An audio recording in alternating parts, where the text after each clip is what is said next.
Welcome back to Retro Game Geek. So I've had the AYN Odin Pro for 10 days now, so I figure it's time to give you some of my thoughts about what I think about it. So I could tell from the very unboxing, this was a really premium handheld. Like, wow, I've never seen another handheld like in this price range that's nearly this good. So a light will cost you $200, a base model will be $240, and a Pro is $290 right now. Those prices may change, of course, but I definitely see the Odin is the best in class in its price range. This is a great handheld, as you can see by the specs here. Although note that the battery is actually a 6,600 milliamp hour battery. They decided to just upgrade everyone for free, whether you had the base or the Pro model. And it's been a real pleasure to use.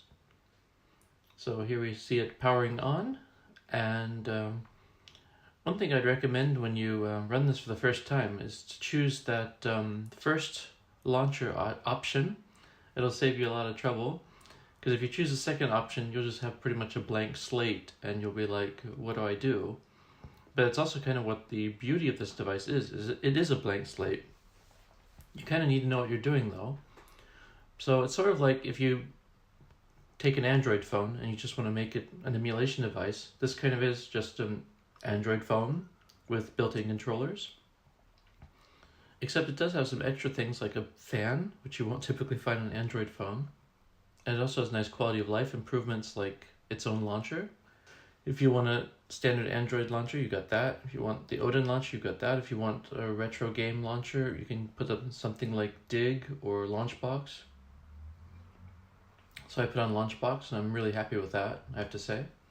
And in general, this thing is pretty amazing in the fact that it can do retro emulation, cloud gaming, and Android gaming, all in one little device.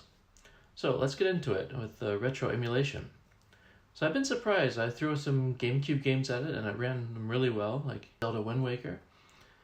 And it's just been a real pleasure to use. When I put in F-Zero, it gave me a bit of trouble. But when you do some hacks, you get it run pretty fast with the MMJR. Clock speed up to 300%, and you're good to go. Also, just because of the screen size, I think GBA looks fantastic on this thing. And the DS as well, as you can see, with the two screens right there, and you can have the touchscreen right there as well. I haven't had so much luck running PS2 and 3DS, so if you're expecting to run PS2 and 3DS, expect to do some tweaking and tinkering with the options. I got Burnout 3 running amazing on this thing, and I'm just like, wow, it's incredible. No tweaking, it just worked. So if you want to play Burnout 3, you're good to go.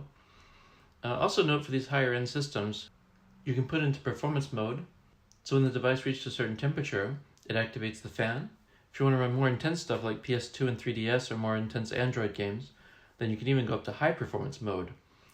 And this mode automatically turns on what's called the sport option of the fan, which is ridiculously loud. So I recommend if you want to use high performance mode, just hit that and then crank it down to the smart mode. Looking at cloud gaming, I've been shocked to see how well this thing does. Pretty much everything I've thrown at it, Stadia, Antstream, Xbox Game Pass, they've all run great. The only trouble is you're missing control buttons, like in the Stadia button, you can't push it. But Stadia's just been amazing. Like, it feels like I have a handheld console from Google. I mean, it's running on Android too, so it's not that crazy to think about.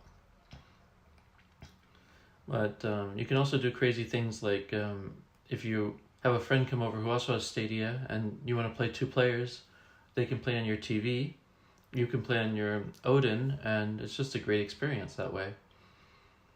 So Antstream didn't surprise me too much. I expected it to run well, but if you are on Antstream, that's over 1,000 retro games with no setup required, I first recommend you change the ABXY mode to Xbox mode, because that's what all these cloud gaming services are expecting, is the ABXY buttons in that order, just like an Xbox controller. Xbox Game Pass has been amazing too. Like, I played Forza Horizon 5 on it, and it's just been a blast. Forza Horizon 4 I find unplayable at times, and I hear that's because that's running on an older Xbox, so it's not the new Series blades, but the old Xbox One blades. So basically I'm just going to say your mileage may vary. So you may have some good luck with some games and not so good luck with other games. But really, when it comes down to it, this machine is great for cloud gaming. Now, of course, this is an Android device. It can do Android gaming too.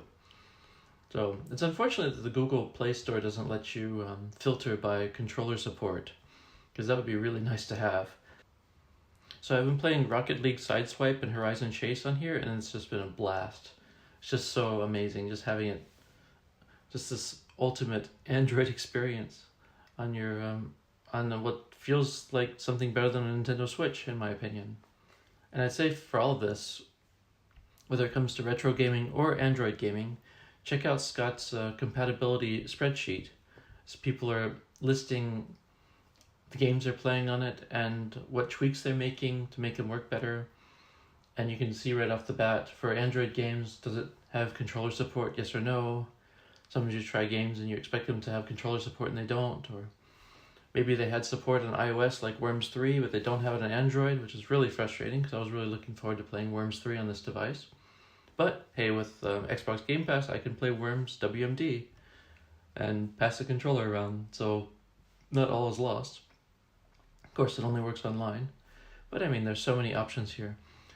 And just to conclude here, I mean, it's just pretty amazing all the things this device can do, and on such a gorgeous screen. I also want to point out, this is a 750 nit screen. I pretty much have never used it over 40%, and it's been brilliant, literally. Other things is you've got the quality of life improvement you don't have with other handhelds, like you can just use your AirPods, just put in your Bluetooth headphones and start gaming. It's just so convenient.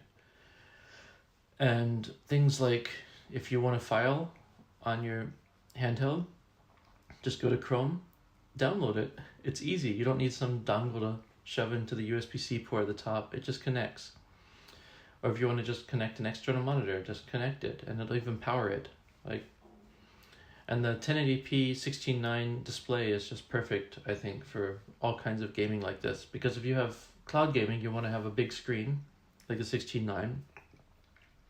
And most of the time, if you're playing on these old systems that are 4.3, you'll still have a 4.8 inch display for that 4.3 content. So it's still a lot bigger than most of these other handheld consoles you'll find. So would I recommend getting it? I would definitely recommend getting it. If you want to spend $200 plus for a handheld console and you want to be portable, Steam Deck looks like a great device, but I don't think I want to get on an airplane and pull that thing out and make space for it. It's even bigger than a Wii U gamepad.